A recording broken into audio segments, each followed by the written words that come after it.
My name is Kerry Thomas. The project I'm presenting today is entitled Empowering the Portfolio Musician, Innovative Chamber Music Pedagogy for a 21st Century Audience. I am working on this project with my two faculty and staff mentors, Professor David Kerr, who is a professor of music history in CCPA, or Chicago College of Performing Arts, and Allegra Montanari, who directs the Center for Arts Leadership in CCPA. Thank you so much for your interest in this project, and I hope you enjoy this snapshot into our work. I should start by defining this thing called chamber music. Chamber music is a type of small musical ensemble, typically about 4 to 6 players. Musicians play without the intermediary of a conductor most of the time, and instead rely on practiced nonverbal communication within the ensemble. It's really important to understand that while chamber music is often represented with classical ensembles such as the string quartet, a score for which you see right here, the chamber music is not limited to such traditional or European forms.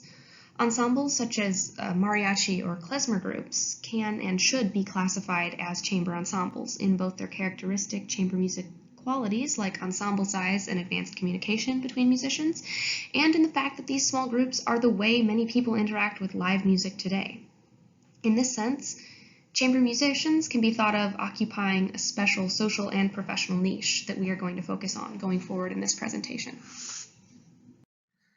All right, here we are at the other big term we use in the title of this presentation, the notion of the portfolio musician. This is a term that is also known by many other names, such as freelancing.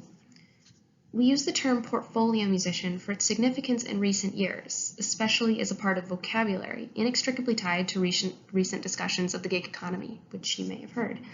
Throughout our research, we have found this new term to represent not just a change in language, but also an effort to modernize training that musicians are receiving at conservatories. For example, many conservatories in the past few years have adopted curricula to explicitly teach professional skills, diverse musical styles, and current trends in the music industry. Often this is taught through the lens of or concurrently with chamber music. So, what does a portfolio musician look like? The important thing to understand here is that it probably doesn't have a lot to do with this picture you see, or of a beautiful concert hall. According to a 2017 survey conducted by Indiana University's Strategic National Arts Alumni Project, of the 67% of recent arts degree graduates, 43% identify with more than one professional field. For example, they may be a performer, teacher, and an arts administrator. This means that of the many musicians that you see performing at weddings, public events, etc., very few are sustaining their careers on performance alone. The most relegate the term gig economy worker with images of dog walking and ride sharing. Musicians are a part of the gig economy. In fact, except for the few prestigious full-time orchestra seats that open every year, gigs are how most musicians participate in producing live music professionally in any capacity. This research began in the spring of 2019 with Professor Kerr and Director Montanari receiving an invitation to present their research on the conservatory training of the portfolio musician at the Royal Music Association Study Day at the University of Cambridge. Their presentation, entitled Empowering the Portfolio Musician, 3 Case Studies from the Chicago College of Performing Arts, was an exploration of the way music conservatories respond to the demands of the performing arts industry in the education of their students. I became involved with this research through my work-study position in the CCPA Center for Arts Leadership. I helped develop a database of curricular and extracurricular offerings related to entrepreneurship, professional development, and social justice throughout conservatories in the U.S. Actually, what you see on this slide is one of our earliest attempts to classify music schools by a multidimensional point system. This included an analysis on how many of these educational modules were required versus offered as electives or extracurriculars, and what schools were able to offer the most robust educational supplements to traditional conservatory training. Fundamentally, we wanted to ask a question of sustainability. Since the concept of portfolio musician entered the curricula of various arts educational institutions, how can this be taught to students as a permanent professional role? And can we codify those skills that young musicians are learning to understand what makes a successful performer in this gig-paced economic norm?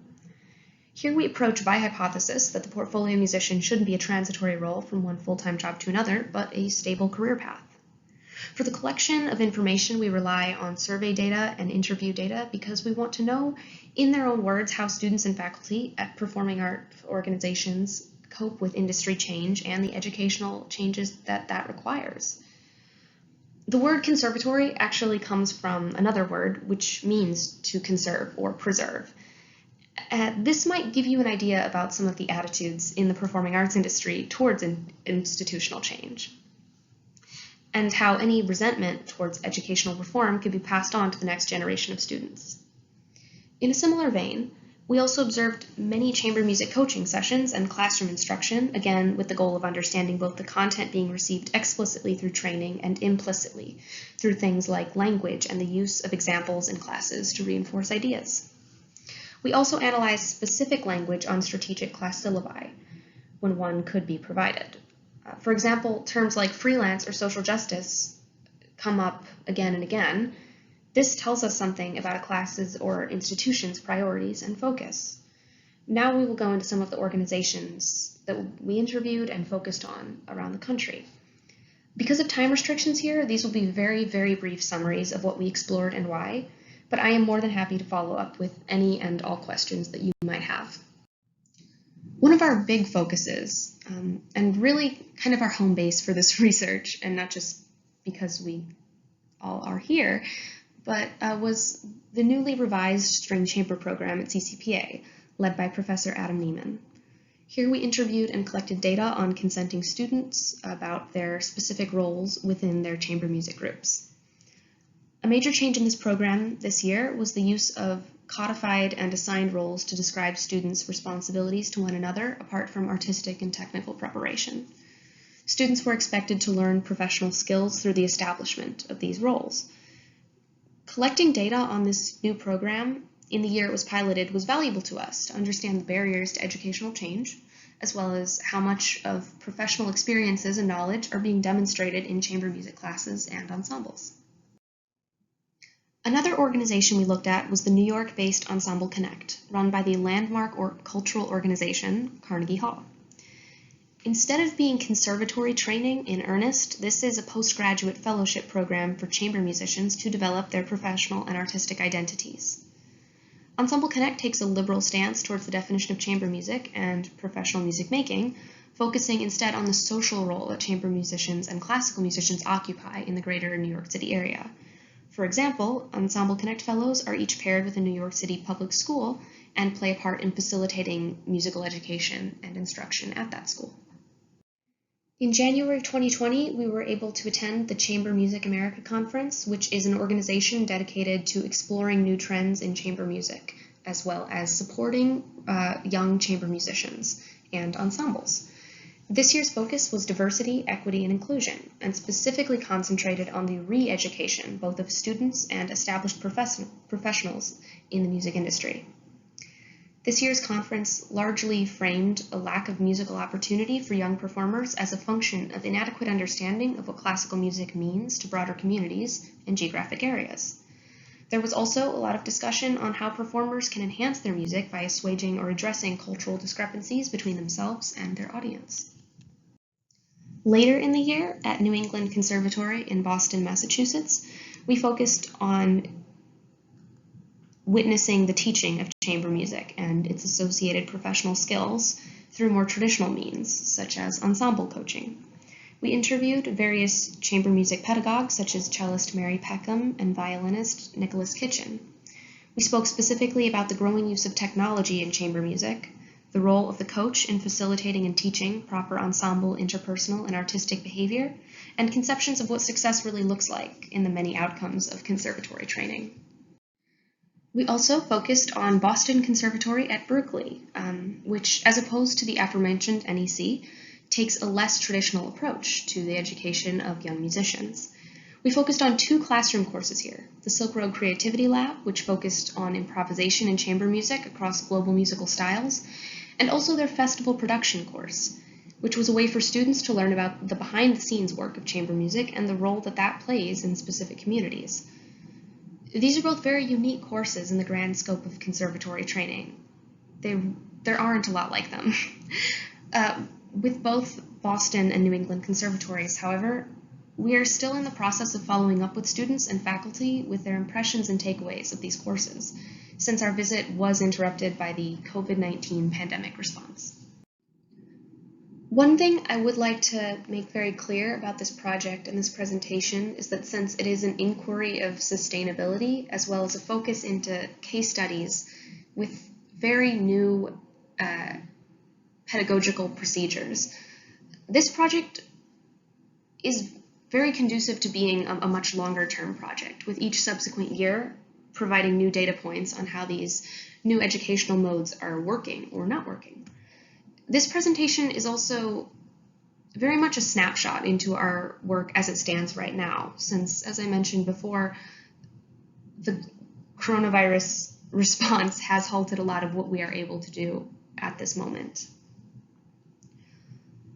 That said, there is a lot of, I think, great potential in this sort of research. There's not a lot of scholarly interest in chamber music pedagogy. The last publication that we were able to find in our initial literature review was from 1980. There is a huge gap in what people are discussing in classical music with the soloist or with the symphony orchestra, and what the vast majority of people are actually doing upon completion of conservatory training, which is just this, gigging. So I think this will provide great fodder for future research and provides an interesting foil to discussions about the decline of the symphony orchestra, and that being tantamount to the decline of classical music. Finally, I want to take a moment to acknowledge what I have gained in the support from Roosevelt's Office of Student Research. As an undergraduate, without this support, I would have not had the opportunity to learn about these methods and this scholarly interest in my field, which is music performance. I've also certainly gained a better understanding of what the professional world looks like beyond conservatory graduation for musicians. So with that, I will conclude this presentation. Thank you for listening and for your interest in this project. Thank you to the Roosevelt University Office of Student Research and Dr. Nussbaum Barberena for making this possible. And special thanks to my two mentors, Professor Kerr and Director Montanari, without whom I could not have worked on or learned about this research at all. So thank you all.